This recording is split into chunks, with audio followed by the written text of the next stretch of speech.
தேவனுக்கு மகிமையும் கிருபையும் வல்லமையும் மாட்சிமையும் உண்டாவதாக. இன்றைக்கு பேதுருவை குறித்த, பேதுரு என்ற பெயரை குறித்த சில காரியங்களை கிருபையை முன்னிட்டு நாம் தெரிந்து கொள்ளலாம். அப்போஸ்தலர் நடபடிகளின் புஸ்தகம் 10ஆம் அதிகாரம் 26வது வசனம். அப்போஸ்தலர் 10:26 இந்த தேவ வார்த்தைக்கு ஆதாரமாய் வாசிக்கிறேன். பேதுரு தூக்கி எடுத்து, எழுந்திரும், நானும் ஒரு மனுஷன்தான் என்றான். பேதுரு அவனை தூக்கி எடுத்து, எழுந்திரும், நானும் ஒரு மனுஷன்தான் என்றான். இந்த அப்போஸ்தலர் நடபடிகள் 10ஆம் அதிகாரம் 26வது வசனத்தை வாசிக்கும் போது அங்கு ஒரு ஊழியக்காரனுடைய பெயரை பார்க்கிறோம். அந்த பெயர் தான் பேதுரு. இப்போ இந்த பேதுரு என்றால் யார்? இந்த பேதுரு என்கிற பெயரின் தாற்பயங்கள் என்ன என்பதை அவனுடைய கிருபையினாலே நாம் அறிந்து கொள்வது ரொம்ப நல்லது. நீங்கள் புதிய ஏற்பாட்டில் இருக்கிற நிறைய பரிசுத்தவான்களுடைய, அப்போஸ்தலருடைய, சீசருடைய பெயர்களை கேள்விப்பட்டிருக்கலாம். அதிலே நிறைய பேருடைய வாய் முணுமுணுத்ததும், நிறைய பேருடைய வாய் அறிக்கையிட்டதும், நிறைய பேருடைய வாய் பாடினதும், நிறைய பேருடைய வாய் பிரசங்கித்ததும் யாருடைய பெயரை என்று சொன்னால் இந்த பேதுருவின் பெயரை தான் அதிகமாய் எல்லாரும் கசுத்திரம் சொல்லியிருப்பார்கள் என்பது சந்தேகத்துக்கு இடமின்றி உண்மையான ஒரு சாட்சி. உலகத்திலே ஒரு பழமொழி உண்டு, கற்றது கைமண் அளவு, கல்லாதது உலகளவு. அந்த வார்த்தையின்படி நாம் எவ்வளவுதான் ஆராய்ந்து அறிந்து நோண்டி தோண்டி வெட்டி எடுத்து அதெல்லாம் தெரிந்திருந்தாலும் எல்லாமே ஒரு கைப்பிடி மண் அளவுக்கு தான். இன்னும் கல்லாதது ஏராளமா இருக்கு. அதை போல அந்த பழமொழிக்கு ஏற்ப இந்த பேதுரு என்கிற பெயரை குறித்து நாம் பேசி இருந்தாலும் கேட்டு இருந்தாலும் அறிந்திருக்கிறதோ ஒரு கைமண் அளவுதான், கர்த்தர் அளவை. வேதம் சொல்லுகிறது, நான் அடைந்தாயிற்று அல்லது முற்றிலும் தேறினவன் ஆனேன் என்று எண்ணாமல் தேறினவர்களுக்குள்ளே ஞானத்தை பேசுகிறோம். இப்பிரபஞ்சத்தின் ஞானத்தை அல்ல, மறைக்கப்பட்டதுமாய் இருந்த ரகசியமான தேவ ஞானத்தையே பேசுகிறோம் என்று சொல்லி பிலிப்பியர் புஸ்தகம் 3ஆம் அதிகாரம் 12வது வசனத்திலும் 1 கொரிந்தியர் 2ஆம் அதிகாரம் 6-7வது வசனத்திலும் பார்க்கிறோம். இந்த வேத வார்த்தையின்படி நாம் அடைந்தாயிற்று என்று சொல்ல முடியாது. முற்றிலும் இந்த வேத பாடத்தில் தேறினவர்கள் என்று சொல்ல முடியாது. நாம் எப்போதுமே பிரபஞ்சத்தின் ஞானத்தை உடையவர்களாகத்தான் இருக்கிறோம். ஆனால் இன்னும் அடையவில்லை என்கிற எண்ணத்தோடு வேதத்தை, பரிசுத்தவான்களுடைய பெயர்களை தொடர்ந்து படிக்க ஆராய, அதுவே தேவ ஞானமாக ரகசியங்களை வெளிப்படுத்துகிற தேவ ஞானமாக மாறும். தேவனுடைய நாமத்துக்கு மகிமையும் கிருபையும் தயவும் உண்டாவதாக. இப்பொழுது இந்த பேதுருவை குறித்த சில காரியங்களை உங்களுக்காக நான் சொல்லுகிறேன். பரிசுத்த வேதாகமத்தை பொறுத்த வரைக்கும் ஒவ்வொரு பெயருக்கும் ஒவ்வொரு விதமான அர்த்தங்கள் உண்டு. அதே போலதான் இந்த பேதுரு என்கிற பெயருக்கு கற்பாறை என்கிற ஒரு அர்த்தத்தை வேதம் நமக்கு கற்றுக் கொடுக்கிறது. பேதுரு என்றால் கற்பாறையாம். மத்தேயு சுவிசேஷத்தின் புஸ்தகம் 16ஆம் அதிகாரம் 18வது வசனம் வாசிக்கிறேன். மத்தேயு 16:18. மேலும் நான் உனக்கு சொல்லுகிறேன், நீ பேதுருவாய் இருக்கிறாய், இந்த கல்லின் மேல் என் சபையை கட்டுவேன், பாதாளத்தின் வாசல்கள் அதை மேற்கொள்ளுவது இல்லை. ஆம், இந்த பேதுரு என்று சொன்னால் ஒரு கல் அல்லது கற்பாறை என்ற அர்த்தம். எனக்கன்பான தெய்வ பிள்ளைகளே, ஒரு சாதாரண மனுஷனை அல்லது ஒரு அப்போஸ்தலனை தேவனாகிய கர்த்தர் கற்பாறைக்கு ஒப்பாக ஒப்பிடுகிறார் என்று சொன்னால் அது காரணம் இல்லாமல் அப்படி ஒரு கற்பாறைக்கு ஒப்பிட்டு ஆண்டவர் சொல்ல மாட்டார். கர்த்தருடைய நாமத்துக்கு மகிமையும் கிருபையும் தயவும் உண்டாவதாக. இந்த கற்பாறை என்று ஏன் இந்த பேதுருவுக்கு ஆண்டவர் சொன்னார் என்று சொன்னால், ஓ சோதரம், லூக்கா சுவிசேஷம் 8ஆம் அதிகாரம் 6வது வசனம், லூக்கா 8:6 சொல்லுகிறது, சில விதை கற்பாறையின் மேல் விழுந்தது, அது முளைத்த பின் அதற்கு ஈரம் இல்லாததினால் உலர்ந்து போயிற்று. ஓ, அப்ப கற்பாறை என்பது என்ன? அதன் மீது எந்த விதை விழுந்தாலும் அது முளைக்கும். ஆனா முளைத்த விதையோ முளைத்த செடியோ அது தழுத்து வராது, அது உலர்ந்து போயிடும். இதுதான் கற்பாறையின் நிலைமை. அப்போ நீங்க கேட்கலாம், பேதுருவுக்கு போய் ஏன் இப்படிப்பட்ட கற்பாறை பேர் வச்சாருனாக்கா, நீங்க இயேசு கிறிஸ்துவின் ஊழியத்தையும் பேதுருவின் வாழ்க்கையையும் ஒன்றாய் ஒப்பிட்டு பார்க்க வேண்டும். திரும்ப சொல்றேன், இயேசு கிறிஸ்துவின் ஊழியத்தையும் பேதுருவின் வாழ்க்கையையும் ஒப்பிட்டு பார்க்க வேண்டும். அங்க நீங்க மத்தேயு, மார்க்கு, லூக்கா, யோவான் இந்த 4 சுவிசேஷத்துல இயேசுவின் ஊழியமானது அற்புத அடையாளங்களோடும் கிரியைகளோடும் செய்கைகளோடும் பலத்ததா இருந்தது. ஆனால் அதே நாட்களிலே இயேசுவோடு வாழ்ந்த பேதுருவின் ஜீவியமோ அந்த சத்தியத்தை, அந்த உபதேசத்தை, அந்த ஓமைகளை கேட்டாலும் அவன் மாற்று கருத்தை சொல்லுகிறவனாய், ஆண்டவர் சொல்லுகிற உபதேசத்துல நிலைத்து நிற்காதவனாகவே இந்த பேதுரு காணப்படும். அந்த வசனத்தை வாசித்தமே லூக்கா சுவிசேஷம் 8:6, கற்பாறையின் மேல் விழுந்த பின்பு அது ஈரமில்லாததினால் உலர்ந்து போய். அதை போல பேதுருவை வைத்துக் கொண்டு சொல்லப்பட்ட பல உபதேசங்கள் பேதுருவின் இருதயத்தில் ஈரமாக போய் பதியவில்லை.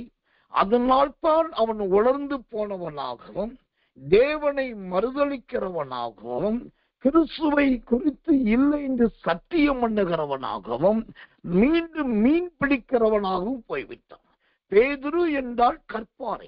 இந்த கற்பாறை என்பது சாதாரணமானது கிடையாது. கர்த்தர் நல்லவர், கர்த்தர் நல்லவர். இதை விட இன்னொரு விளக்கத்தை கொடுக்கணும்னா, லூக்கா 8ஆம் அதிகாரம் 15ஆம் வசனத்தை வாசித்து பாருங்கள். கர்த்தர் நல்லவர், அவர்கள் தங்களுக்குள்ளே வேர்கொள்ளாதபடியினாலே கொஞ்ச காலம் மாத்திரம் விசுவாசித்து சோதனை காலத்தில் பின்வாங்கி போகிறார்கள். இப்போ இயேசு கிறிஸ்துவை காட்டி கொடுத்த நேரத்தில், அவரை கையிமையாய் பிடித்த நேரத்தில், அவர் தர்சு மேடையில கொண்டு போய் நிறுத்தின நேரத்தில், ஸ்தானாபதியாகிய பிலிப்புவுக்கு முன்பாய் நியாயம் விசாரித்த போது அந்த சோதனை காலத்தில் பின்வாங்கி போனது யார் என்று சொன்னா, இந்த பேதுருவும் ஒருவனாயிருக்க. இதுதான் கற்பாறை. இதையெல்லாம் தெரிந்ததுனால ஆண்டவர் அவனுக்கு ஒரு கற்பாறையை போல இருக்கிற, ஒரு கல்லை போல இருக்கிறவனுக்கு பேதுரு என்கிற பெயரை ஆண்டவர். இப்போ இந்த விளக்கத்தை இதுக்கு முன்னாடி எத்தனை ஊழியக்காரர்கள் இதன்படி இப்படி வெளிப்படையா அப்பட்டமா சொல்லியிருக்காங்க எனக்கு தெரியல.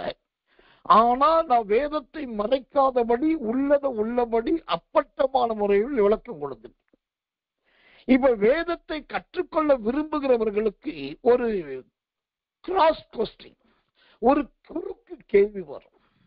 அதுதான் அவன் கல்லுன்னு தெரியுது, அதுதான் அவன் கற்பாரன்னு தெரியுது, அங்க விதைய போட்டாலும் முளைக்கும், முளைச்சாலும் நிக்காது, கருகிரும் தெரியுது, சோதனை காலத்துல பின்வாங்குவான்னு தெரியுது. அப்புறம் எதுக்கு ஆண்டவர் அவனை அப்போஸ்தலனா அழைச்சாரு? அதுலயும் அவனை எதுக்கு தலைமை அப்போஸ்தலனா மாற்றினார்? பலருக்கு கேள்வி வரும். இங்கதான் தேவனுடைய சகாயத்தையும் மனுஷனுடைய அறிவையும் விளங்க முடியும். தேவனுடைய சகாயம் என்ன செய்யும் தெரியுமா?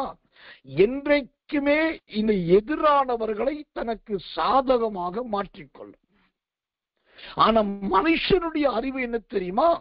தனக்கு சாதகமானவர்களை கூட வெறுக்க வைத்துவிடும். இந்த பேதுரு ஒரு கல் என்றும் கற்பாறை என்று தெரியும்.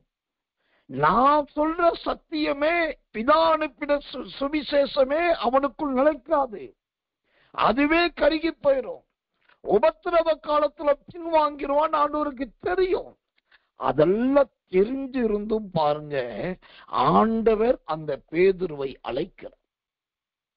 அழைத்து அவனை அப்போஸ்தலனாக தேவன் அபிஷேகித்து, அவன் கையிலே அழகான ஒரு ஊழியத்தை கொடுத்து அநேகரை ரட்சிக்கும் பணியிலே தேவனாகிய கர்த்தர் நடத்துகிறார். இதுல வேடிக்கை என்னன்னா, இயேசுவானவர் இந்த அப்போஸ்தலர்களை தெரிந்தெடுக்கிறதுக்கு முன்னாடி வனாந்தரத்துல போய் ராத்திரியெல்லாம் உட்கார்ந்து ஜெபம் பண்ணி மறுநாள் காலையிலே வனாந்தரத்திலிருந்து மலையிலிருந்து இறங்கி வருகிறார். அதாவது வனாந்தர மார்க்கமான மலையிலிருந்து இறங்கி வருகிறார். இறங்கி வரும்போது 10 பேரை தெரிந்தெடுக்கிறார், 12 பேரை தெரிந்தெடுக்கிறார். அதுல முதல் பேர் யாருடைய பேர் சொல்லப்படுகிறது? மத்தேயு சுவிசேஷத்தின் புஸ்தகம் 10ஆம் அதிகாரம் 2ஆம் வசனம் சொல்லுகிறது, பேதுரு எண்ணப்பட்ட ஓசுத்திரம் சீமோன். இந்த பேதுரு எண்ணப்பட்ட சீமோன் சொல்றதுக்கு முன்னாடி அவனுக்கு இன்னொரு பேரை பாருங்க, முந்தினவன் பேதுரு அப்படின்னு. ஒரு கல்லாயிருக்கிற, ஒரு கற்பாறையாயிருக்கிற, பின்வாங்க போகிற, மறுதளிக்க போகிற, அரியென்று சொல்ல போகிற, சபிக்க போறவனைத்தான் ஆண்டவர் முந்தினவனாய் தெரிந்தெடுத்தார். இதத்தான் இன்னைக்கு இருக்கிற ஊழியக்காரர்களும், இன்றைக்கு இருக்கிற போதகர்களும், இன்றைக்கு இருக்கிற தேறின விசுவாசிகளும் கற்றுக்கொள்ளணும். ஒருத்தன் நல்லா படிச்சிருக்கிறான், 3 டிகிரி கையில வச்சிருக்கிறான், அவனுக்கு நல்ல எக்ஸ்பீரியன்ஸ் இருக்குது, அவன் நல்ல சோத்திரம், ஒரு பெரிய சோத்திரம் அனுபவம் உள்ளவனா இருக்கிறான்னாக்கா அவனை கூப்பிட்டு நீங்க ட்ரைனிங் கொடுக்கறதுல ஒரு பிரயோஜனம் கிடையாது, அது பிதாவின் சித்தமும் கிடையாது. ஆனால் ஒன்றுக்கு முடியாதவன் இவனை கூப்பிட்டாலும் லாபம் இல்லை, இவனை கூப்பிட்டாலும் என்ன செய்வதென்று தெரியாது என்று சொல்லி நினைக்கக்கூடிய அளவிலே ஒரு பெண் இருக்கிறார். அப்படி ஒதுக்கக்கூடிய அளவிலே ஒரு ஆண் இருக்கிறார். அந்த நினைக்கக்கூடிய பெண்ணும் முகத்திரம் ஒதுக்கக்கூடிய ஆணுமாய் இருக்கிறவர்கள் யாரோ அவர்களை கூப்பிட்டு நீங்க கூட வச்சிருந்து அவங்களுக்கு கற்றுக் கொடுத்து அவர்களை மாற்றும் போது தான் நீங்கள் தேவனுடைய பார்வையில தேறினவர்களாய் மாறுகிறீர்கள். கர்த்தர் நல்லவை. பைபிள்ல சில ஓமைய சொல்றேன், நீங்க கவனிச்சு பாருங்க, ஒப்பிட்டு பாருங்க, ஆச்சரியப்படுவீங்க. ஒரு இடத்துல அவர் சொத்துற பிசாசுகளை துரத்துகிறார், அது உடனே விலகி போகுது. ஆபிரகாமின் குமாரத்தி 18 ஆண்டுகள் சாத்தானா கட்டப்பட்டவள், சாத்தான விடுதலை ஆக்குகிறார், உடனே ஆலயத்தை விட்டு வெளியே வந்துறார். ஆபிரகாமின் குமாரத்தி போயிடுறா, இவரும் வந்துறார். 1-2 பிசாசு 4-5 பிசாசு விரட்டினவங்க எல்லாம் விட்டுட்டாரு, அவங்க எல்லாம் போயிட்டாங்க. ஆனா லேகியோன் என்று சொல்லப்பட்ட 6000 பிசாசு பிடிச்சிருந்த ஒரு மனுஷன், அவன் சுகமான உடனே என்ன நடந்தது? அவன் போய் குளிச்சு முழிச்சு தலை சீவி பவுடர் போட்டு அலங்கரித்து நல்ல பேண்ட் ஷர்ட் ட்ரெஸ் போட்டு இயேசுவோடு வந்து உட்கார்ந்துட்டான். இங்க சத்தியத்தை கவனிக்கணும். 1 2 3 4 பிசாசு விரட்டினவங்க எல்லாம் ஆண்டவர் முக்கியத்துவப்படுத்தல.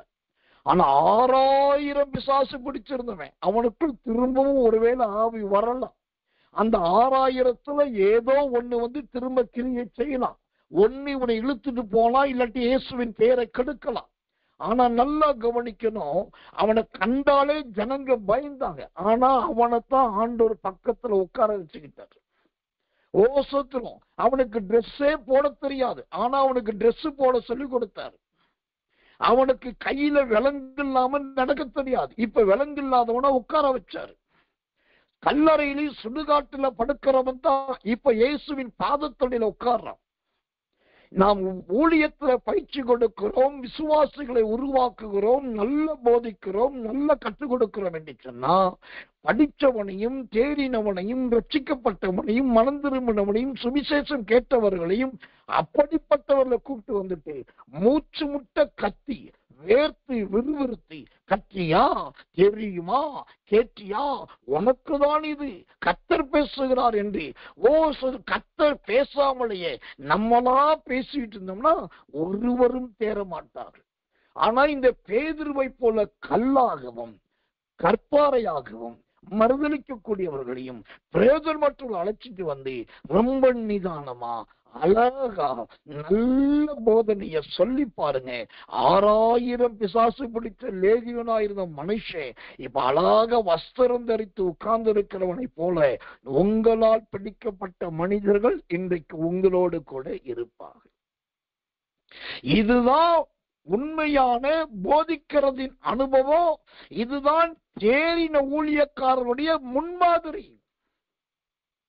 நம்முடைய ஊழியத்துல பாத்தீங்கன்னா பண்டிகைகள் வைக்கும் போது, கூட்டங்கள் வைக்கும் போது, விசேஷித்த காரியங்கள் வைக்கும் போது குடும்பமா சாரசாரியா சில வருவாங்க. அவங்களை குறித்து அறிமுகப்படுத்தும் போதே நான் சொல்லுவேன், இவங்க நம்ம ஊழியத்தில் 35 வருஷமா இருக்காங்க, இவங்க நம்ம ஊழியத்தில் 28 வருஷமா இருக்காங்க, இவங்க இப்படிப்பட்ட இத்தனை ஆண்டு காலமா இருக்காங்க, இது செய்யறாங்க. இவங்க எல்லாம் பாத்தீங்கன்னா படிக்காதவர்கள் கிடையாது, வேலை வாய்ப்பு இல்லாதவர்கள், நல்ல MBBS முடித்தவர்கள், MS முடித்தவர்கள், டாக்டரேட் பண்ணவங்க, அப்புறம் ப்ரொஃபஸரா இருக்கிறவர்கள், பிரின்சிபாலா இருக்கிறவர்கள், பெரிய பிசினஸ் மேனா இருக்கிறவர்கள், நல்ல எஜுகேட்டடா இருக்கிறவர்கள், நல்ல தேறினவர்கள், கல்விமான்கள். இப்ப இவர்களெல்லாம் எத்தனை ஆண்டு காலம் ஒன்றும் படிக்காதவனும் ஒரு திறமையும் அற்றவனுமாகிய எனக்கு பின்னாக அணிவகுத்து வருகிறார்கள் என்று சொன்னால் அதுக்கு ஒரே ஒரு காரணம், அதுதான் அவர்களுக்கு போதிக்க வேண்டிய முறைப்படி போதிக்கப்பட்டு அவர்கள் இன்றைக்கு எத்தனையோ ஊழியங்கள் உலகத்துல இந்தியாவில பெருகினாலும் இவர்கள் இன்றைக்கும் வாழ்பிடித்து பின்னாக வர்றதுக்கு ஒரே காரணம், அவர்களுக்கு எதை சொல்ல வேண்டுமோ அதை சொல்லப்பட்டது. ஐஸ்வர்யவான்களை கூப்பிட்டு முன்னாடி நிக்க வச்சு இவங்கதான் முக்கியமானவர்கள் என்றோ, ஏழைகளை சுத்திரம் கண்டுக்காமல் அவர்களை குறித்து மட்டும் கட்டி பேசுவதோ, எதிர்மறையான ஊழியம் செய்வது நம்முடைய ஊழியம் அல்ல. இப்போ பேதுரு என்றால் நம்பர் 1 கற்பாறை. அந்த கற்பாறை என்றால் நல்ல விதையே விழுந்தாலும் முளைக்கும், ஆனா நினைச்சு நிக்காது. கற்பாறை என்று சொன்னால் சோதனை காலத்தில் பின்வாங்கி போகிறவர்கள். இது எல்லாமே பேதுருவின் வாழ்க்கையில் நடந்தது. கர்த்தர் நல்லவேர், கர்த்தர் நல்லவேர், கர்த்தர். இப்போ இவ்வளவு தரக்குறைவும் இவ்வளவு மட்டமானதும் இவ்வளவு குறைவும் உள்ள பேதுருவை குறித்து இன்னும் சில ஆச்சரியமான புள்ளி விவரத்தை உங்களுக்கு சொல்றேன். அதை நீங்க பார்த்தீங்கன்னா இன்னும் ஆச்சரியப்படுவீங்க. இந்த பேதுருவை குறித்து கர்த்தர் நல்லவர் சோதரம் மத்தேயு சுவிசேஷம் 4ஆம் அதிகாரம் 18வது வசனத்தில் ஆரம்பித்து 2 பேதுரு 1ஆம் அதிகாரம் 1ஆம் வசனம் வரைக்கும் ஏறத்தாழ கர்த்தர் நல்லவே மத்தேயு, மாற்கு, லூக்கா, யோவான், அப்போஸ்தலர், கலாத்தியர், 1 கொரிந்தியர், 1 பேதுரு, 2 பேதுரு ஆகிய 8 புஸ்தகத்துல நல்லா கவனிக்கணும். மத்தேயு 4ஆம் அதிகாரம் 18ஆம் வசனத்துல இருந்து 2 பேதுரு 1ஆம் அதிகாரம் 1ஆம் வசனம் வரைக்கும் 8 புஸ்தகத்துல இவனுடைய பெயர்கள், பேதுரு என்கிற பெயர் 150 வசனத்துல வருது. கிட்டத்தட்ட 250க்கும் அதிகமான முறை பேதுருவின் பெயர் வருகிறது. 150 வசனத்துல 210 முறைக்கு மேலாக அவனுடைய பெயர்கள் சொல்லப்பட்டிருக்கு.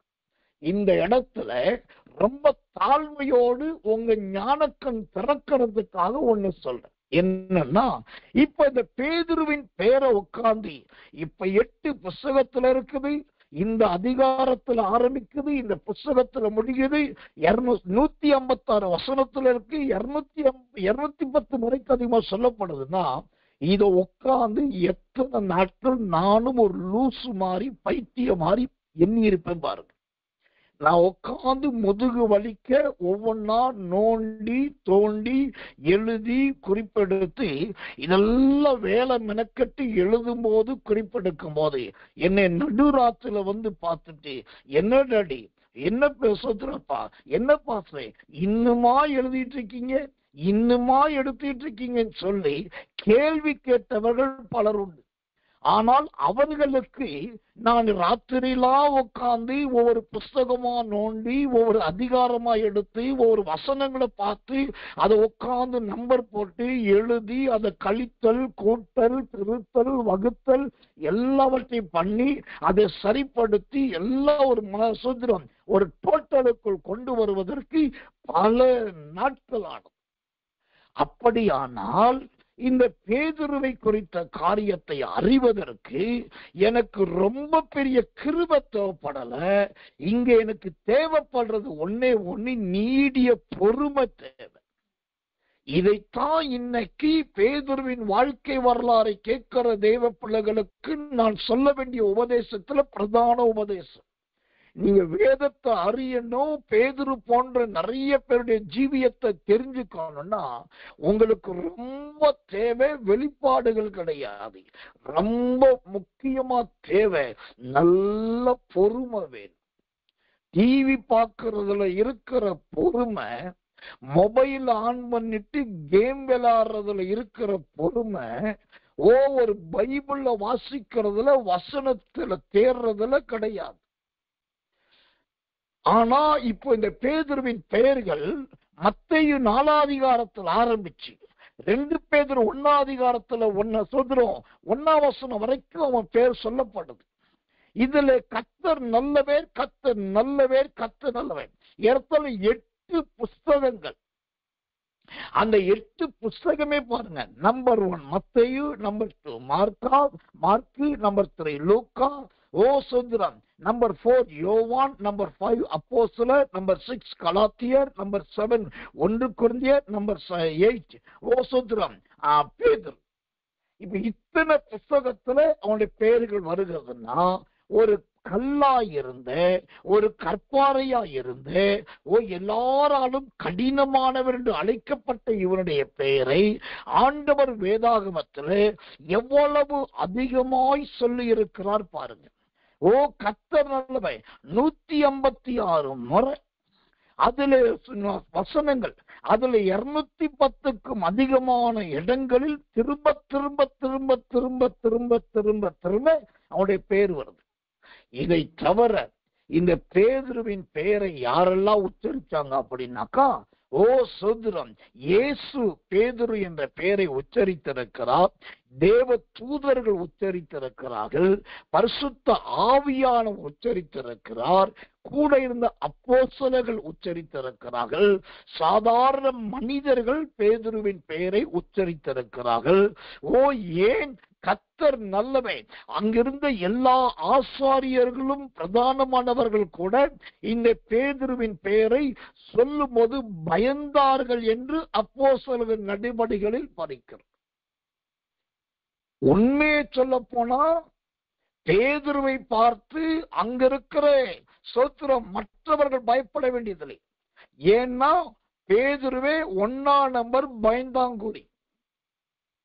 பேதுருவை போல பயந்தாங்குழி உள்ள ஒரு அப்போஸ்தலனோ ஒரு சீசனையோ வேற எங்கேயும் பார்க்க முடியாது.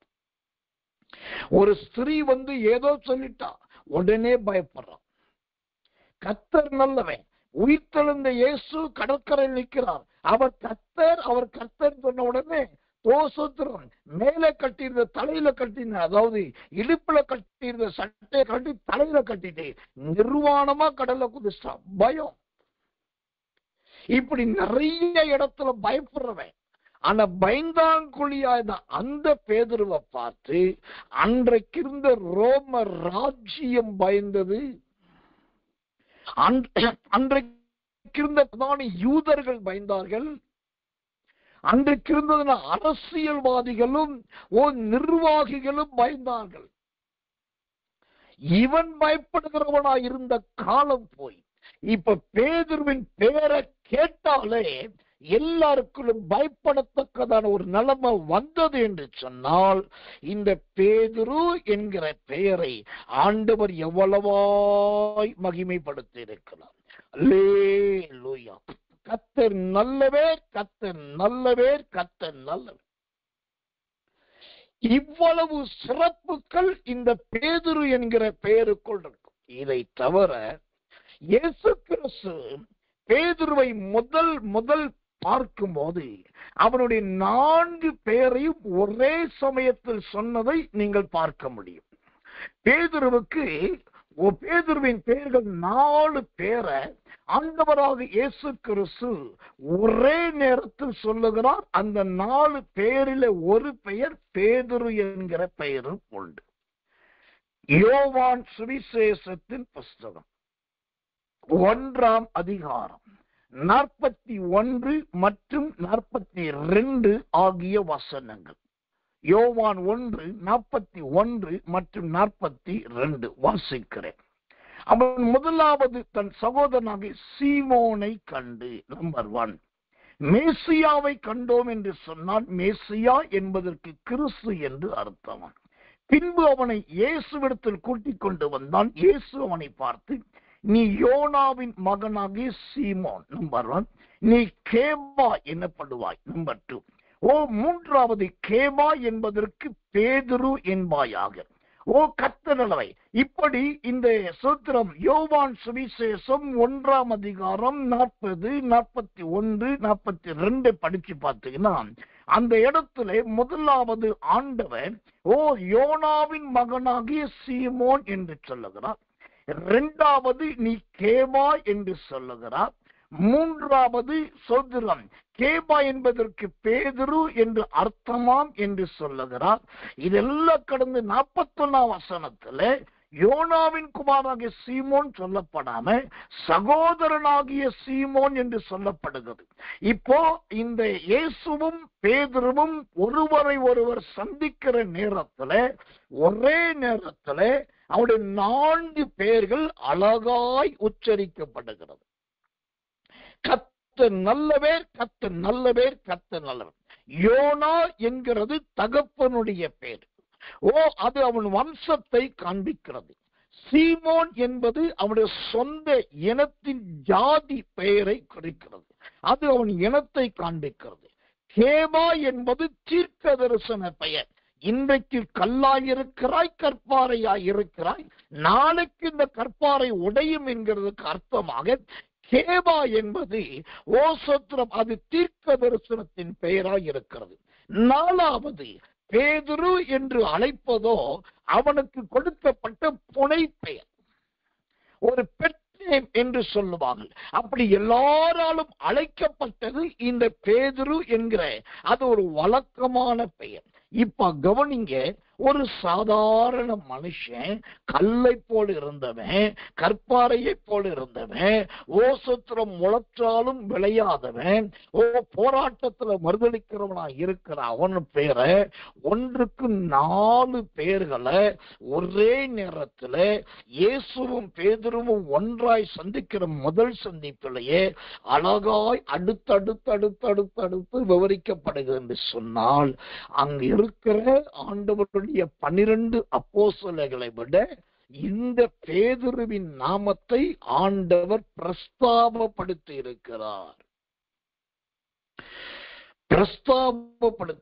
சரி, இப்போ இயேசுவை முதல் சந்திக்கும் போது 4 பேர் சொல்லப்படுது. இந்த 4 பேர் எதை குறிக்கிறது தெரியுமா? ஒரு அரண்மனை அல்லது ஒரு ராஜாங்கம் அல்லது ஒரு வீடு என்று சொன்னா அங்கு நாளத்தனையான பாத்திரங்கள் இருக்கும் என்று சொல்லி வேதம் சொல்லுகிறது. நாளத்தனையான பாத்திரங்கள். கர்த்தர் நல்லவர், கர்த்தர் நல்லவர், கர்த்தர் நல்லவர். எனக்கன்பான தேவ பிள்ளைகளே, அந்த நாளத்தனையான பாத்திரத்தை சோத்திரம் ஆண்டவர் என்ன செய்கிறார்? சில இடத்திலே மரப்பாத்திரமாகவும், சில இடத்திலே சோத்திரம் கற்பாறை பாத்திரமாகவும், சில இடத்திலே கர்த்தர் நல்லவே அது வெளியேற பெற்ற பாத்திரமாகவும் வைக்கிறார். எஸ்தர் காலத்திலே நானாவித பாத்திரங்கள் இருந்தது என்று வேதத்திலே பார்க்கிறோம். நானாவித பாத்திரங்கள். அப்போ இந்த பேதுருவின் பெயர் ஒரே இடத்துல 4 முறை சொல்லப்படுதுன்னா இது எதை காண்பிக்கிறது? அவரிடத்தில் காணப்பட்ட நானாவித அடையாளங்களை குறைக்கிறது. இந்த நானாவித அடையாளங்கள் என்ன? முதலாவது கர்த்தர் நல்லவே, கர்த்தர் நல்லவே. யோனாவின் குமாரனாகிய சீமோன், அது அவனுடைய வம்சம், அவன் எந்த தலைமுறை என்பதை காண்பிக்கிறதாயும் தகப்பனுடைய மரியாதையை, தகப்பனுடைய பெயரை காப்பாற்றுவதாகவும் இருக்கிறது. இரண்டாவது, கர்த்தர் நல்லவர். சீமோன் என்பது அவருடைய சொந்த பெயர். அது அந்த இனத்தாரால், ஜாதியாரால், அந்த மக்களால் சுட்டப்பட்டது. அப்போ அந்த இனத்தாரால் அழைக்கப்படுகிற சீமோன் என்கிற பெயரானது, ஓ கர்த்தர் நல்லவன், நான் எல்லாரோடும் சேர்ந்தவன் அல்ல, எனக்கென்று ஒரு இனம் உண்டு, எனக்கென்று ஒரு கோத்திரம் உண்டு, எனக்கென்று ஒரு ஜனம் உண்டு என்று காண்பிக்கிற தனித்திருக்கிற அனுபவத்தை காண்பிக்கிறது. அவன் பேதுருவை ஜீவியத்தை இயேசுவின் ஊழியத்துல நல்லா படிச்சு பார்த்தீங்கன்னா 10 11 அத்தோடு இது ஒன்று என்று இருக்காது. எல்லாம் ஒன்னா இருப்பாங்க. ஆனா பேதுரு மட்டும் அங்க வேறையா காட்டுவான். ஏன்னா அவன் ஒரு சீமோன். அவன் தனித்துவத்தை விரும்புகிறவன், அவன் முதன்மையை விரும்புகிறவன், அவன் தனித்துவத்தை வெளிப்படுத்துகிறவன். எல்லாருக்கும் முன்னாடி அவனுடைய ஜீவியம் இப்படி இருக்க வேண்டும் என்று ஓசோத்திரம் வேறுபடுத்தி காண்பிக்கிறவன். அதுதான் சீமோன். அப்போ இதுதான் இந்த நானாவித பாத்திரத்துல இரண்டாவது பாத்திரம். மூன்றாவது கேபா. இந்த கேபா என்பது தீர்க்க தரிசன பெயர். தீர்க்க தரிசனம் என்பது எதை குறிக்கிறது?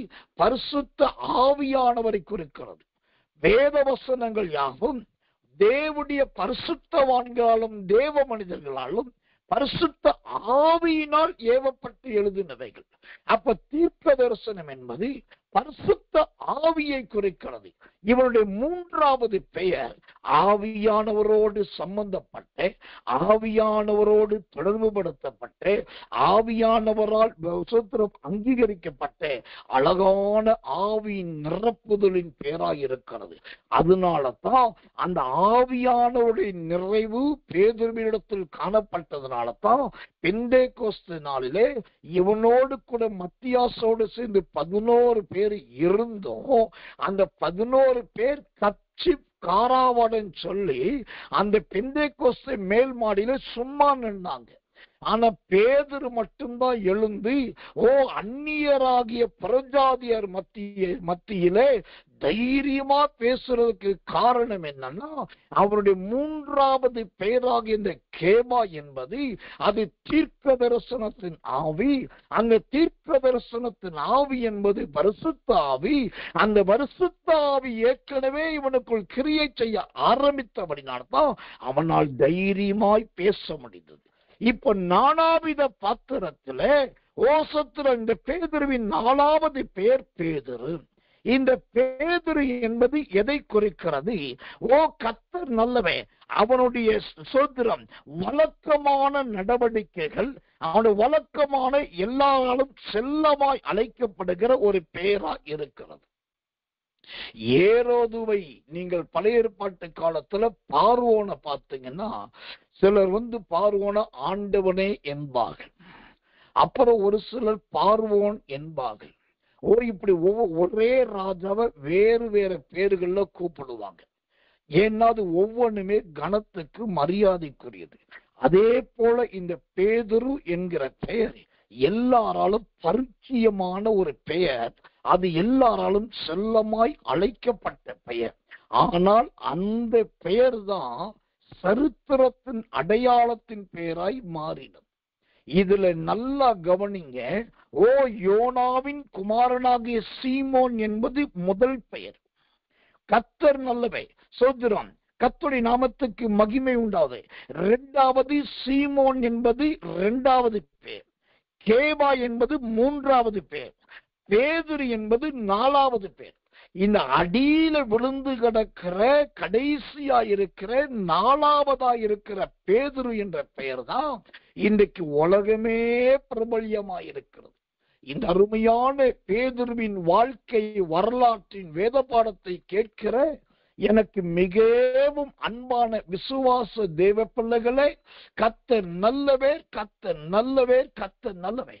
என் ஆண்டவர் இன்றைக்கு சொல்லுகிறார், உங்களுடைய பேரும் உங்க பிரஸ்தாபமும் அது ஒருவேளை அடியிலே கடக்கலாம், தள்ளப்பட்டு கடக்கலாம், அல்லது ஒதுக்கப்பட்டவர்களாய் நீங்கள் இருக்கலாம். அந்த 4வதாய் தள்ளப்பட்ட பேதுரு என்கிற பெயர் தான் இன்றைக்கு நிறைய தேவாலயத்தின் உச்சி கோபுரத்தின் பெயர்களாய் இருக்கிறது. இந்த பேதுரு என்கிற பெயர் தான் நிறைய ஸ்தாபனங்களின் பெயராய் இருக்கிறது. இந்த ஒதுக்கப்பட்ட பேதுரு என்ற பெயர் தான் பெரிய பெரிய பிஷப்புகளுக்கும் பெரிய பெரிய ரெவரண்டுகளுக்கும் பெரிய பெரிய போதகர்களுக்கும் பெருமை தரக்கூடிய பெயராய் இருக்கிறது. இந்த அநேகரால் விவரிக்கப்படாதே அந்த பேதுரு என்கிற பெயர் தான் இன்றைக்கு வரலாற்று ஆதாரங்களை தூக்கி பிடிக்கிறதா இருக்கிறது. ஆனபடினால் உங்களுக்கு சொல்லுகிறேன், உங்களை ஓரங்கட்டி, உங்களை சோத்திரம் தள்ளி வைத்து, உங்களை மதிப்பதும் இல்லாமல் கவனிப்பதும் இல்லாமல் உங்க பேரையே மூடவும் அழிக்கவும் யாரும் பார்க்கலாம். ஆனால் 4வதாய் வர்ணிக்கப்பட்ட பேதுருவின் பெயரை உலகளாவிய பெயராய் மாற்றின ஆண்டவர் உங்களையும் அப்படி மாற்றுவார். உங்களையும் தேவன் அப்படி அங்கீகரிப்பார். கர்த்தர் நல்லவர், கர்த்தர் நல்லவர், கர்த்தர் நல்லவர். தேவனுடைய நாமத்துக்கு மகிமையும் கிருபையும் தயவும் உண்டாவதாகும். இந்த பேதுருவை குறித்து இன்னும் சொல்ல வேண்டுமானால் நிறைய சொல்லிக்கொண்டே போகலாம். அப்போஸ்தலர் நடபடிகள் புஸ்தகம் 2ஆம் அதிகாரத்திலே பரிசுத்த ஆவியானவர் திரளாய் வந்து அக்கினி நாவுகள் பிளந்த வண்ணமாய் இறங்கின போது அங்கு எத்தனையோ பேர் இருந்தார்கள். 120க்கும் அதிகமான தேவ ஜனங்கள் இருந்தார்கள். அதன் பின்பு அவர்களை அல்லாமல் இன்னும் எவ்வளவோ மக்கள் அங்கே இருந்தார்கள். இவ்வளவு பேர் இருக்க அவர்கள் ஒருவருக்கும் வராத ஒரு ஏவுதலும் நடத்துதலும் கர்த்தர் நல்லவே இந்த பேதுருவுக்கு வந்தது. தேவனுக்கு மகிமை உண்டாது. எப்படி இந்த பேதுருவுக்கு இது வந்தது என்று சொன்னா அதற்கு ஒரு விளக்கத்தை உங்களுக்கு காண்பிக்கிறேன். அப்போஸ்தலர் நடபடிகளின் புஸ்தகம் 2ஆம் அதிகாரம் கர்த்தர் நல்லவே சோதரம் 12, 13, 14வது வசனத்தை வாசிக்கிறேன்.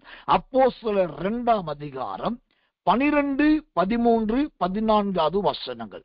எல்லாரும் பிரமித்து சந்தேகப்பட்டு இது இன்னமாய் முடியுமோ என்று ஒருவரோடு ஒருவர் சொல்லிக் கொண்டார்கள். மற்றவர்களோ இவர்கள் மதுபானத்தினால் நிறைந்திருக்கிறார்கள் என்று பரியாசம் பண்ணினார்கள். கவனிக்கணும், எவ்வளவோ பேர் இருந்தும் அங்கு பேதுரு மட்டும் தைரியமாய் பிரசங்கத்துக்கு எழுந்து நிற்க காரணம் என்னன்னா 2 முக்கிய காரணம். ஒரு முக்கிய காரணம் என்ன, அங்க இருக்கிறவர்கள் பிரமித்து சந்தேகப்படுகிறவர்களா இருந்தார்கள். இது பரிசுத்த ஆவிதானா, இது கர்த்தருடைய ஆவிதானா, இது யோவேல் தீர்க்கதரிசியினால் சொல்லப்பட்டதானா, இல்ல வேற தவளையின் ஆவியா, அந்தி கிறிஸ்துவின் ஆவியா, இல்ல பார்த்தர் பேசுகிறதா, கிரேக்கர் பேசுகிறதா, பெரிசியர் பேசுகிறதா, இது பெலிஸ்தருக்குரியதா என்று சந்தேகப்படுகிறவர்களா இருந்தார்கள். ஒன்று. 2வது இன்னொரு கூட்டம் என்ன பண்ணி தெரியுமா, நின்று கட்டி மெனக்கட்டி பரியாச கிண்டல் பண்ணினது. இங்கதான் ஒரு வெளிப்பாட எல்லாரும் தெரிஞ்சுக்கணும். இந்த சந்தேகத்தின் ஆவியும் இந்த பரியாசம் கேலி கிண்டல் ஆவி எங்க வந்து வேலை செய்து பாருங்க. ஒரு பக்கம் பரலோகம் திறக்கப்பட்டு, மறுபக்கம் அந்த வீடு நிரம்பி இருக்குது. இன்னொரு பக்கம் அக்கினி நாவுகள் பழந்த வண்ணமா எல்லார் மேல எரிஞ்சிட்டு இருக்கு. எல்லாரும் தடா படான்றாங்க, அக்கறை பக்கரன்றாங்க, மீயார அங்கரங்கிறாங்க, ஆவியே பரிசுத்தாவின்றாங்க. எல்லா இடமும் தேவ மகிமையால் நிறைந்திருக்க. அந்த மகிமைக்கு நடுவுல பாருங்க, கர்த்தர் நல்லவன், சந்தேகத்தின் ஆவியும் கிரியிற்று. அவ்வளோ பெரிய பெந்தேகோஸ்து நாளுக்கு உள்ள பரியாசத்தின் ஆவி கிரியிற்று. இந்த வசனத்தை நிறைய பேர் இந்த பெந்தேகோஸ்து நாளை குறித்து பேசும்போது சொல்றதே கிடையாது. இது எதை குறிக்கிறது தெரியுமா? உண்மையான சத்தியம் என்ன தெரியுமா? நீங்க எவ்வளவுதான் நல்லா ஜெபம் பண்ணி தேவனோடு நடந்து வெளிப்பாடு பெற்று சத்திய மார்க்கத்தின்படி ஜீவித்து உத்தமத்தை வெளிப்படுத்தினாலும் உங்களை இந்த உலகத்தார் சந்தேகமா பார்ப்பாங்க. அதுவும் வேற யாரும் பார்க்க மாட்டாங்க. அந்த மேல் அறையில் இருந்தவர்கள் தான் சந்தேகமாய் பார்த்தாங்க. அப்போ நீங்க என்னதான் கிருபை வல்லமை மகிமையை வெளிப்படுத்தினாலும் உங்களுடைய பெந்தேகோஸ்து ஆவியின் அனுபவத்துக்கு நடுவுல ஒரு சந்தேகத்தின் ஆவி அங்க வரதான் செய்யும். நீங்க நல்ல அந்நிய பாஷை பேசுவீங்க, அவமான வார்த்தைகளை பேசுவீங்க, தீர்க்க தரிசனம் சொல்லுவீங்க, வியாக்கியானம் பண்ணுவீங்க, அற்புதங்களை செய்ய சக்தி கிரியை செய்யும். தேவனுக்கென்று பலத்த செய்ய ஆரம்பிப்பீங்க. ஆனா உங்க கூட இருந்த உங்க ஊர் மக்கள், உங்க கிராமத்தார், உங்களை அறிஞ்ச மக்கள் என்ன பண்ணுவாங்க தெரியுமா? அவ்வளோ கஷ்டப்பட்டு ஜெபித்து பெற்ற வரத்தையும் அந்த வரத்தை வச்சு செய்யற ஊழியத்தையும் ஏளனம் பண்ணுவாங்க. இங்கதான் நான் சொல்ல வந்தேன், ஏன் மற்ற அப்போஸ்தலர்களும் மற்றவர்களால் பேச முடியல, பேதுரு மட்டும் ஆவியில ஏவப்பட்டு பிரசங்கிக்க ஆரம்பித்தான்னா, இந்த பேதுரு சந்தேகத்தின் ஆவிக்கு இடம் கொடுக்கவில்லை. இந்த பேதுரு ஏளனமும் பரியாசம் பண்ணுகிறவர்களோடு உட்காரவில்லை. அந்த சந்தேகத்துக்கும் இடம் கொடாமல், பரியாசம் பண்ணுகிறவர்களை குறித்து கவலையும் படாமல், வேதம் சொல்லுகிறது இந்த பேதுரு வேறு ஒரு காரியத்தை பண்ணான். அதுதான் இங்க எல்லாம் கற்றுக்கொள்ள வேண்டிய அஸ்திபார உபதேசம். பேதுரு செய்த வேறு ஒரு காரியம் என்ன? அந்த அப்போஸ்தலர் 2:14 சொல்லுகிறது, அப்பொழுது பேதுரு 11 கூட நின்று அவர்கள் எல்லாரையும் நோக்கி. இப்போ ஒரு கூட்டம் சந்தேகப்படுது, மறு கூட்டம் கேலி கிண்டல் பண்ணுது.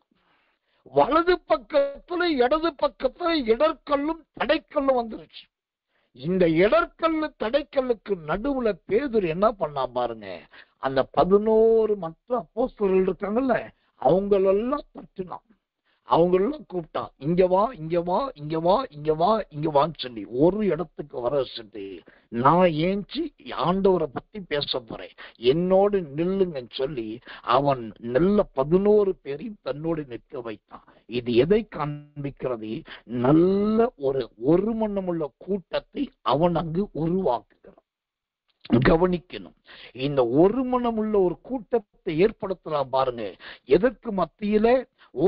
ஏளனம் பண்ணுகிறவர்களுக்கு மத்தியில, சந்தேகப்படுகிறவர்களுக்கு மத்தியில ஒரு மனமுள்ள கூட்டத்தை ஏற்படுத்துறான். அந்த இடத்துல அவன் சோர்ந்து போகவே இல்லைங்க. அவர்களை பார்த்து மனம் தளர்ந்து போகவே இல்லைங்க. நீ சந்தேகப்பட்ட சந்தேகப்பட்டுக்கிட்டே இரு, அது உனக்கு உரிமை, அது உன்னுடைய சுபாவம். நீ கேலி கிண்டல் பண்றதுன்னா பண்ணு, அது உன் ஜென்ம ஜாதி, உன் ஜென்ம இனம், உன் ஜென்ம பேச்சு, உன் ஜென்ம கிரிய, நீ அப்படிதான் பண்ணுவ. ஆனா நான் அப்படி கிடையாது. நான் இயேசுவுக்காக அபிஷேகம் பெற்றவன், என்னால் ஒன்று செய்ய முடியும். சந்தேகப்படுகிற கூட்டத்துக்கும் ஏளனம் பண்ணுகிற கூட்டத்துக்கு நடுவிலே ஒரு மனமுள்ள ஒரு கூட்டத்தை ஏற்படுத்த என்னால் முடியும். அல்லேலூயா! அந்த ஒரு தைரியம் தாங்க இந்த பேதுருவை பேச வைத்தது. இன்னைக்கு நான் கேட்கிறேன், இன்னைக்கு ராத்திரி இந்த இரவுக்கு ஒரு ஜெபத்துல பேதுருவின் வாழ்க்கையின் வரலாறு இந்த வேத பாடத்தை கேட்கறதுல பகுதி நேரமா ஊழியம் செய்யற பலர் இப்ப வந்திருக்கீங்க. நான் உங்களை பார்த்துட்டு இருக்கேன். முழு நேரமா ஊழியம் செய்கிற சிலர் இருக்கீங்க, உங்களையும் நான் அறிவேன். இனி வருங்காலத்துல கர்த்தருக்காக சாகரத்துக்குள்ள கொஞ்சமாவது ஊழியம் செய்யணும் என்கிற பிரதிஷ்டையின் எண்ணத்தோடு சிலர் இருக்கீங்க. இந்த 3 கூட்டத்தாரை பார்த்து நான் கேட்கிறேன், இந்த சந்தேகப்படுகிற கூட்டத்துக்கும் ஏளனம் பண்ற கூட்டத்துக்கு நடுவுல உங்களால் ஒரு மனமுள்ள ஒரு கூட்டத்தை கர்த்தருக்காக ஏற்படுத்த முடியுமா? இங்கதான் நீங்க ஊழியத்துக்கு, ஊழியம் என்பது நல்ல மின் விளக்குகளும் அழகான மேடைகளும் நல்ல இசைக்கருவிகளும் உள்ள யூனிஃபார்ம் போட்டுக்கிட்டு பண்றது நல்ல ஊழியம் அல்ல. ஊழிய என்பதே இங்கிட்டு ஒருத்தர் சந்தேகப்படுவான், அங்கிட்டு ஒருத்தர் கிண்டல் பண்ணுவான். அந்த ரெண்டு கூட்டத்துக்கு நடுவே நீங்க ஐக்கியமுள்ள ஒரு கூட்டத்தை நிரூபிச்சு காட்டணும். அதுதாங்க சவால், அதுதாங்க பேதுருவின் ஊழியம். பேதுரு பேதுரு பேதுரு பேதுரு பேதுருன்னு சொல்லி 156 வசனத்துல 210 முறைக்கு மேல ஆண்டவர் சொல்லி இருக்கிறார். 14 நிருபத்தை எழுதின பவுலுடைய பெயர் கூட அவ்வளவு வந்தது கிடையாது. ஏன் அப்ராணி பேதுருவின் பெயரை இவ்வளவு சொன்னார்னாக்கா, அந்த ஆண்டவருக்கும் தெரியும், அந்த ஆவியானவருக்கும் தெரியும், இவன் சந்தேகப்படுகிறவர்களை பார்த்து விலகுகிறவனும் அல்ல, ஏளனம் பண்ணுகிறவர்களை பார்த்து ஓடுகிறவனும் அல்ல, எனக்காக ஒரு மனதின் கூட்டத்தை ஏற்படுத்துகிறான். அதனால தான் கர்த்தர் அவனை அழகான பிரசங்கியாராய் மாற்றி விடுகிறார். எனக்கன்பான தேவ பிள்ளைகளே, இவ்வளவு அற்புதமான ஒரு முன்மாதிரி உள்ளவன் தான் இந்த மகிமையின் தயை நிறைந்த அற்புதமான பேதுரு என்கிற பெயரையுடைய மனுஷன். நம்முடைய வாழ்க்கையில இப்படிப்பட்ட சவால் நிறைந்த ஒரு ஊழியத்தை நாம் செய்ய வேண்டும். கர்த்தர் நல்லவர், கர்த்தர் நல்லவர், கர்த்தர் நல்லவர். எனக்கன்பான தேவ பிள்ளைகளே, தேவனுடைய நாமத்துக்கு மகிமையும் கிருபையும் தயவும் உண்டாவதாக. இந்த பேதுரு சமாரியாவிலே கொஞ்ச நாள் ஊழியம் செய்தார். பேதுரு சமாரியாவில் ஊழியம் பண்ணும்போது சுமார் கிபி 35 அவன் ஊழியத்தை செய்தான். அதாவது கிறிஸ்து பிறப்புக்கு பின்பு 35 சமாரியாவில் பேதுரு என்னும் நாமத்திலே அவன் ஊழியத்தை செய்கிறவனாய் இருக்கிறான். அதே பேதுரு எருசலேமிலே ஊழியம் செய்யும் போது கிபி, அதாவது கிறிஸ்து பிறப்புக்கு பின் 30 எருசலேமில் ஊழியம் செய்கிறான். இந்த சூத்திரம் ஒரு பக்கத்திலே சமாரியா, மறுபக்கத்தில் எருசலேம். இந்த பிரசங்க ஊழியமானது கர்த்தர் நல்லவை. இந்த நாட்களில் தான் அவன் 3000 பேரை கிறிஸ்துவுக்குள் நடத்தினதாக வேதத்தில் பார்க்கிறோம். சமாரியாவின் ஊழியமும் எருசலேமின் ஊழியமும் பேதுருவின் ஊழியத்துக்கு 2 பேரும் சாட்சிகளாய் இருவரும் கோபுரங்களை போல உயர்ந்து நின்றது. அந்த நாட்களில் தான் அவன் ஏறத்தாழ 3000 பேரை ரட்சிப்புக்குள் நடத்துகிறான். இந்த 3000 பேர் ரட்சிப்புக்குள் நடத்துவது எதை குறிக்கிறது தெரியுமா? வேதத்திலே ஒரு சவாலை நிறைவேற்றுவதை காண்பிக்கிறது. நியாயாதிபதிகளின் புஸ்தகம் 16ஆம் அதிகாரம் ஓசந்திரம் 27 மற்றும் 30வது வசனங்களை வாசிக்கிறேன். நியாயாதிபதிகள் 16ஆம் அதிகாரம் 27 மற்றும் 30வது வசனங்கள். கர்த்தர் நல்லவர், கர்த்தர் நல்லவர், கர்த்தர் நல்லவர். வாசிக்கிறேன். அந்த வீடு புருஷராலும் ஸ்திரீகளாலும் நிறைந்திருந்தது.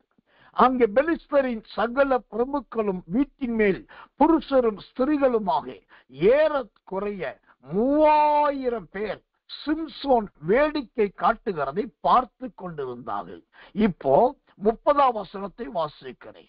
என் ஜீவன் பெலிஸ்தரோடு கூட மடிய கடவது என்று சொல்லி பலமாய் சாய்க்க அந்த வீடு அதிலிருந்த பிரமுக்கள் மீதும் எல்லா ஜனங்கள் மேலும் விழுந்தது. இவ்விதமாய் அவன் உயிரோடு இருக்கையில் அவனால் கொல்லப்பட்டவர்களை பார்க்கலாம், அவன் சாகும்போது அவனால் கொல்லப்பட்டவர்கள் அதிகமாயிருந்தார்கள். இப்போ இந்த நியாயாதிபதிகள் புஸ்தகத்தில் என்ன சத்தியம்? சிம்சோன் என்கிறவன் உயிரோடு இருக்கும் போது கடைசியில் அவன் சாக வேண்டிய நேரத்திலே ஒரு அலங்கத்தை பிடித்து அலங்கத்தின் தூண்களை அசைக்க அந்த தூண்கள் விழுக அலங்கம் இடிந்து விழ அங்கு சிம்சோனும் செத்தான். சிம்சோனோடு கூட 3000 பேரும் செத்தான். இதுதான் பழைய ஏற்பாட்டின் 3000 சரித்திர சான்று. ஆனா இதே போல சம்பவம் புதிய ஏற்பாட்டிலே பேதுருவின் காலத்திலே 3000 பேர் சாகவில்லை. அதற்கு பதிலாக 3000 பேர் பாவத்துக்கு செத்து நீதிக்கு பிழைத்து கிறிஸ்துவின் மந்தையிலே சேர்க்கப்பட்டார்கள். இங்க நல்லா கவனிக்கணும், இவன் 3000 பேருடைய உயிரை மட்டும் காப்பாத்தல, அதோடு தன்னுடைய உயிரையும் காத்துக்கொண்டான். பேதுருவும் ஜீவன் பழைத்தான், 3000 பேரும் ஜீவன் பழைத்தார்கள். எனக்கன்பான தேவச்சனமே, இந்த பழைய ஏற்பாட்டு காலத்துல போசத்திரர் சிம்சோன் வாழ்க்கையில 3000 பேரை கொல்ல முடிந்தது. அந்த வசனம் அழகாய் சொல்லுகிறது, அவன் உயிரோடு இந்த நாட்களில் அவனால் செத்தவர்களை விட அவன் சாகும்போது அவனோடு செத்தவர்களின் எண்ணிக்கை அதிகம். ஆனா பேதுருவின் வாழ்க்கையில அவன் கிறிஸ்துவோடு செய்த ஊழிய நாட்களை விட அவன் பெந்தேகோஸ்து நாட்களில் செய்த ஊழியத்தில 3000 பேரையும் ரட்சித்து தன்னையும் காத்து கொண்டான். இதுதான் பேதுருவின் காலத்தின் ஊழியம். கர்த்தர் நல்லவர், கர்த்தர் நல்லவர், கர்த்தர் நல்லவர். இதை மாத்திரமல்ல, பழைய ஏற்பாட்டையும் புதிய ஏற்பாட்டு பேதுருவின் ஊழியத்தையும் இன்னும் நம்மால் ஒப்பிட முடியும். உதாரணத்திற்கு தானியேல் தீர்க்கதரிசனத்தின் புஸ்தகம் 3ஆம் அதிகாரத்தை நீங்க நல்லா படிச்சு பார்த்தீங்கன்னா, அங்க சாத்ராக் மேஷாக் ஆபேத்நேகோவை சால்வைகளினாலும் நிசார்களினாலும் கட்டி கொண்டு போய் 7 மடங்கு சூடேற்றப்பட்ட அக்கினியில் போட்டு விடுகிறார்கள். இப்ப நடக்கிறது என்ன? அந்த அக்கினியிலே விழுந்த உடனே அந்த கட்டுகள் அவிழ்கிறது. சாத்ராக் மேஷாக் ஆபேத்நேகோ தீங்கு விளைவியாமல் உயிரோடு இருக்கிறார்கள். அங்கு ஒரு தூதனும் உலாவுகிறார். இங்க ஒரு பெரிய வெளிப்பாடு இருக்குது. பழைய ஏற்பாட்டு அக்கினி என்பது சாத்ராக் மேஷாக் ஆபேத்நேகோவுக்கு வெளியே எரிந்தது. அது அந்த 3 பேரை மட்டும்தான் ஜீவனை காப்பாற்றியது. எது? அந்த சாத்ராக் மேஷாக் ஆபேத்நேகோ காலத்தின் அக்கினியானது இந்த 3 பேருடைய ஜீவனை மட்டும்தான் காத்தது. அந்த அக்கினி வெளியே எரிகிற அக்கினி. ஆனா பேதுருவின் நாட்களிலே பெந்தேகோஸ்து நாளிலே இறங்கின அக்கினியோ வெளியே எரியல. அது தலைமேல இறங்கி தலைவழியாய் உடலுக்குள் ஊடுருவி எல்லாருடைய சரீரத்துக்கு உள்ளே எரிந்தது. அந்த உள்ளே எரிந்ததுனால கர்த்தர் நல்லவர், கர்த்தர் நல்லவர். அங்கு 3 பேர் மட்டும் அபிஷேகிக்கப்படல, 120க்கும் அதிகமானவர்கள் அபிஷேகிக்கப்பட்டார்கள். இதுதான் தானியேல் காலத்தின் அக்கினிக்கும் பேதுருவின் காலத்தின் அக்கினிக்கும் உள்ள வித்தியாசம். தானியேல் காலத்து அக்கினி சாத்ராக் மேஷாக் ஆபேத்நேகோ ஜீவியத்திலே வெளியே எரிந்தது. பேதுருவின் காலத்தின் அக்கினி அக்கினி நாவுகள் பலந்த வண்ணமாய் தேவ ஜனங்களுக்கு உள்ளே எரிந்தது. கர்த்தர் நல்லவே. எனக்கன்பானவர்களே, இந்த பேதுருவின் பெயர் இவ்வளவு பிரபல்யமானது. இந்த பேதுரு என்கிற பெயருக்குள் இவ்வளவு மகிமை இருக்கிறது. அப்படியானால் இதுவரைக்கும் நாம் பார்த்தது இந்த பேதுருவின் பெயரை மட்டும். ஒன்று, கேபாவின் பெயரை பார்த்திருக்கிறோம். 2வது பேதுருவின் பெயரை பார்த்திருக்கிறோம். இன்னும் சீமோன் பேதுருவின் பெயர் உண்டு. அப்போஸ்தலனாகிய பேதுரு என்கிற பெயர் உண்டு. சீமோன் என்கிற பெயர் உண்டு. சீமோன் என்பதில் வேறு 8 பெயர்கள் உண்டு. இதுவே இவ்வளவு வல்லமையா இருக்குன்னா இன்னும் அந்த பெயர்கள் எவ்வளவு அர்த்தங்கள், ஆழங்கள், அபிஷேகங்கள், வெளிப்பாடுகள், சத்தியங்கள், மறைப்பொருள்கள் இதெல்லாம் இருக்கும் என்பதை தெரிந்து கொள்ளுங்க. இன்றைக்கு இந்த பேதுருவின் வாழ்க்கையிலிருந்து நாம் கற்றுக்கொள்ள வேண்டிய பிரதான இறுதி சத்தியம் என்னன்னா, இந்த பேதுருவை பார்த்து சில கல்லுன்னாங்க, சில கற்பாரன்னாங்க, சில மீன் பிடிக்கிறவன் நாங்க, சில செம்படவன் நாங்க, சில பின்மாற்றக்காரன் நாங்க, சில மறுதளிக்கிறவன் நாங்க, சில சபிக்கிறவன் சொன்னாங்க, இவன் மீன் பிடிக்க திரும்பி போனவன் சொன்னாங்க. இது எல்லாம் இந்த உலகம் அவனுக்கு கொடுத்த சாட்சிகள்.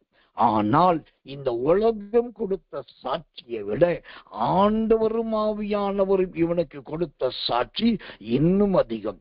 நீதான் பேதுரு, நீதான் சீமோன், நீதான் சீமோன் பேதுரு, நீதான் யோனாவின் குமாரனாகிய சீமோன், நீதான் அப்போஸ்தலனாகிய பேதுரு, நீ கேபா, நீ சபையை கட்டுவாய், நீ ஊழியத்தை செய்வாய், நீ மரித்தோரை எழுப்புவாய், எனக்கு சாட்சியாயிருப்பாய், 3000 பேரை ரட்சிப்புக்குள் நடத்துவாய், நீ கடலின் மேல் நடப்பாய், தண்ணீரில் நடப்பாய், நீ எனக்காக இரத்த சாட்சியாய் மரிப்பாய், நீ எனக்காக நிருபங்களை எழுதுவாய், உன்னுடைய பேர் உலகமெல்லாம் சாற்றப்படும், உன்னுடைய பேர் எல்லா இடங்களுக்கும் சூட்டப்படும், நான் உன் பேரை பெருமைப்படுத்துவேன் என்று சொல்லி ஆண்டவர் இந்த உலகம் கொடுத்த சாட்சியை விட இந்த பேதுருவுக்கு ஆண்டவர் கொடுத்த நற்சாட்சி அதிகம்.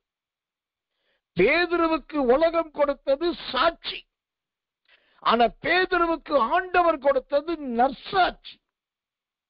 இந்த அருமையான தேவ அபிஷேகிக்கப்பட்ட பேதுருவின் வாழ்க்கை வரலாறை கேட்டுக்கொண்டிருக்கிற தேவ பிள்ளையே, நாம் சாட்சியாயிருப்பதும் நம்மை குறித்து மற்றவர்கள் சாட்சி சொல்லுவதை விட நாம் நற்சாட்சி உள்ளவர்களாய் வாழ வேண்டும். நம்முடைய நற்சாட்சி 3000 பேரை உயிரோடு எழுப்ப வேண்டும். அந்த ஒரு தீர்மானத்தோடு இந்த ராத்திரி நேரத்தில் ஆண்டவருக்கு நம்மை ஒப்புக் கொடுப்போம். ஆண்டவரே, இவ்வளவு நாட்கள் பேதுரு என்று சொன்னால் அவன் மீன் பிடிக்கிறவன் என்றுதான் எங்களுக்கு தெரியும் ஐயா. ஆனா இந்த பேதுரு என்கிற பெயருக்குள் இவ்வளோ பெரிய வெளிப்பாடுகளை வைத்திருக்கிறீரே, நீர் எங்களையும் இந்த கடைசி காலத்தில் பயன்படுத்துங்க. இந்த உலகம் அவனுக்கு சாட்சி கொடுத்தது, ஆனா நீரோ அவனுக்கு நற்சாட்சி கொடுத்தீர். ஆமாண்டவரே, நாங்களும் சாட்சி சொல்லுகிறோம், நாங்களும் சாட்சிகளாக இருக்கிறோம். ஆனா உம்மிடத்திலிருந்து நற்சாட்சி பெற்ற மகனாக மகளாக என்னை மாற்றும் என்று சொல்லி ஒப்பு கொடுத்து எல்லாரும் கர்த்தரை ஸ்தோத்திரம் பண்ணுவோம். இயேசுவின் நாமத்தினாலே நாம் ஜெபிப்போம். அன்புள்ள நல்ல பரம பிதாவே, நல்ல அருமையான இந்த சாயங்காலம் கடந்த ராத்திரி நேரத்தில் அப்போஸ்தலனாகிய பேதுருவின் வாழ்க்கை வரலாற்றின் ஆராய்ச்சியில் இன்றைக்கு பேதுரு என்பதின் பல ரகசியங்களை, புள்ளி விவரங்களை நீர் எங்களுக்கு விளங்க காட்டினதற்காக ஸ்தோத்திரம். இதை நாங்கள் கேட்டவர்களாயும் பேப்பரில் எழுதினவர்களாயும் இருந்து விடாதபடி இது எங்கள் வாழ்க்கையின் சத்தியமாய் மாறட்டும். ஆண்டவரே, உலகம் கொடுக்கிற சாட்சியை விட வேதம் கொடுக்கிற நற்சாட்சிகளாய் ஒவ்வொருவரை மாற்றும். இரவில் நல்ல நித்திரை தரும். அதிகாலை இருட்டோடு ஜெபத்தில் கலந்து கொண்டு மகிமைக்கு மேல் மகிமை அடைய, அபிஷேகத்துக்கு மேல் அபிஷேகத்தை பெற்றுக்கொள்ள கர்த்தருடைய ஜனங்களை கொண்டு வாரும். தாழ்த்தி ஒப்புவிக்கிறோம். இயேசுவின் ரத்தம் ஜெயம். இயேசுவின் நாமத்தில் ஜெபிக்கிறோம். ஜெபம் கேளும் ஜீவனுள்ள நல்ல பிதாவே. ஆமென், ஆமென், ஆமென்.